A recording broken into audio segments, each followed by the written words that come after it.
Bismillahirrahmanirrahim. Hürmetli ve değerli dinleyiciler, dünyanın her harasında bizi eşidirsiniz, sizleri salamlayıram. Bəhsimizin mövzusu ailə məsələsidir. Yetişdik bu ayəyə Rum suresinin 21. ayəsi. Maraqlı nüktələr var idi bu ayədə. Bəzilərinə işarə olundu və bəzilərinə də işarə olunacaqdır. Və min ayatihi en xələqə ləkum min ənfusikum əzvacən litəskunu iləyha.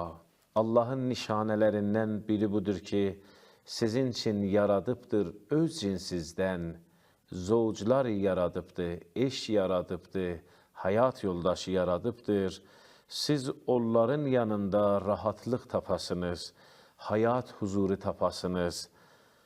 Və cəələ beynəkum məvəddətən və rəhmə. Sizin ortanızda məvəddət qərar vermiş və rəhmət qərar vermiş. İnnə fī zəlikə ləayatun ləqavmin yətəfəkkərun. Fikr əhlinə Allahın bu işində nişanələri vardı. Hədisdə vardı ki, Xədicə Kubra anamız salamullah əleyh, Peyğəmbər o qədər ürəyi bağlıdır Xədicəyə, aynı ayədə gələn ibarəti Peyğəmbərin xüsusunda işlədiblər. Buyurur ki, və kanət Xədicə vəzirətə sidqin aləl-İslam və kanə yəskunu iləyha. Peyğəmbərin sidaqət üzərində olan naziridir, vəziridir və Peyğəmbər Xədicəni görəndə hayat huzuru tapıb və rahatlıq tapır Peyğəmbərimiz. Burada bir sual ortaya gəlir. Litəskunu iləyha. Ərəb ədəbiyyatı baxımından litəskunu iləyha kişiləri xitab eləyir. Siz rahatlıq tapasınız, siz hayat huzuru tapasınız. Bu ancaq tək kişiləri şamil olur, yoxsa qadınlar və xanımları da şamil olur. Bunun cavabını ərz eləyim. Ədəbiyyat, ərəb ədəbiyyatı baxımından, açısından hər ikisinə şamil olunur. Çünki zovc kəlməsi həm erkək xüsusunda işlənir, həm qadınlar xüsusunda işlənir. Həm kişilərin xüsusunda, həm qadınların xüsusunda hər ikisində işlənir. Nəticə bu ki, buyurur və min ayatihi en xələqə ləkum min ənfusikum əzvacən litəskunu iləyha. Yəni, erkek və kişi, erkek və xanımlar, qadınlar hər ikisi bir-birinin kənarında rahatlıq tapırlar. Birinə şamildir, hər ikisinə də şamildir. Qur'andan mən iki ayə gətirim ki, Allah Qur'anında zovc kələməni həm kişilərin xüsusunda işlədibdir, həm qadınların xüsusunda. Nəcm surəsinin 45-ci ayəsində Ənəhu xəlqəz zəvcəyni zəkərə vəl-untha. Zəvceyn kəlməsi zəkər və unsa, kişi və qadın xüsusunda işlənib. Qiyamət surəsinin 39-cu ayəsində də aynıdır. Bəs zovc kəlməsi ki, əzvacən işlənibdir, belə nəzərə gəlməsin ki, fəqət kişilər ancaq rahatlıq tapacaqlar, hayat huzuru taparlar. Hər ikisinə şamil olur.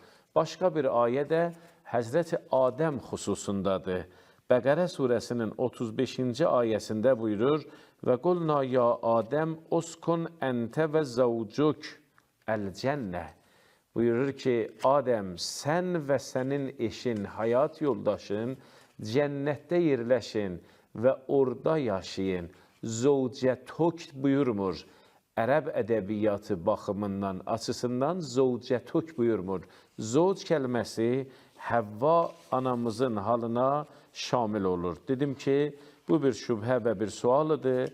Bəzi insanların zehnində ola bilərdi, bəzi dinləyicilərin zehnində olunsun.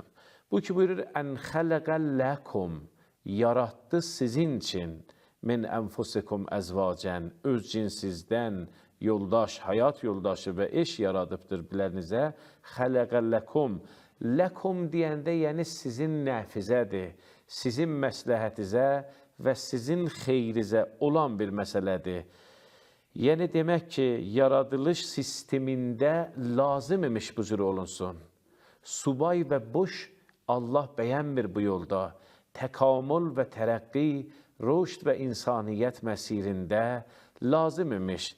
Yaradılış sistemində gərəkliymiş ki, Allah belə yaradıbdı. Ali İmran surəsinin 37-ci ayəsində maraqlı bir nöqtəyə işarə eləyir.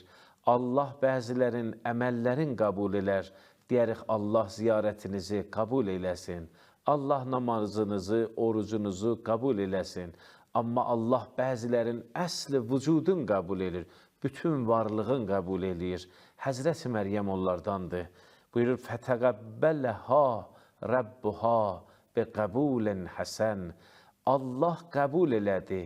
Amma nə tək Məryəmin əməlin, Məryəmin bütün varlığın, vücudun Allah qəbul elədi. Və ənbətəhə nəbatən həsənən. Buyurur, insaniyyət toxumu əkibdir Allah bu dünyada. İnsaniyyət toxumu Məryəmin vücudunda mükəmməl oldu, tamam oldu. Allah onu iyi göyərdib və iyi qorudu və saxladı. Ənbətəhə nəbatən həsənən. Evlilik, ailə qurmaqlıq insaniyyət təkamülündə, insaniyyət toxumunun yetişməsində 100% əsəri vardır. Buyurur, 2 rükət ki, ailə sahibi, evli insan namaz qılır, 70 rəkət subay və boş adamın namaz qılmasından daha üstündür, fəziləti artıqdır. Rəkətani yusəllihiməl mutəzəvvic əfzəl min 70 rəkə yusəlliha əzəb. 70 qatı savabı üstündür boş adam və subay adamın namazından. Yəni, insaniyyətin təkamülündə 100% əsəri vardır. Namaz göylərə suud eyləsə, namaz göyə qalxsa, namaz sahibini də qovzar, göylərə sarı. Ər-rəkətən yusəllihimə rəculun mutəzəvvic əfzəl min rəculin əzəb yəqumu leyləhu və yəsumu nəharəh. 2 rükət namaz ki, ailə sahibi, evli insan qılır, bir insani ki, subaydır və boşdur, bekardır, buyurur ki, o gecəni namaza dura, günüzü oruç tuta, bunun 2 rükət namazı ondan qabaqdır və insana rüşd verər və tərəqqi verər. Əslən, evli insanın buyurur ki, yatması, uyması ibadət sayılır və subay adamın namazından, orucundan qabaqdır. Yetişdik o əsli nüqtə ki, istirdim işarə eləyəm. Və cəələ beynəkum məvəddətən və rəhmə. Məvəddət nə deməkdir, rəhmət nə deməkdir? Bunları mən izah edim, o miqdarı ki, zamanımız ola qalanını gələn verilişlərdə izah edərəm. Və cəələ beynəkum məvəddətən və rəhmə. Məvəddət nə deməkdir? Məvəddət o məhəbbətə deyərlər, əsəri əməldə görükə. Madam ki, sevgi və məhəbbət insanın ürəyində ola, ürəyində olarkən məvəddət deyilməz. Əməl məqamında zahir olsa, onda adı olar məvəddət. Allah 2 yerdə bizdən məvəddət tələb eləyir. Məvəddət istəyir, yəni ürəklərinizdə olan sevgiləri, məhəbbətləri, əməldə göstərin. Mən onlara ətraflı işarə eləyəcəm. Biri Əhl-i Beyt xüsusundadır. Qul la əsəlukum əleyhi əcrən illəl məvəddətə fil qurba.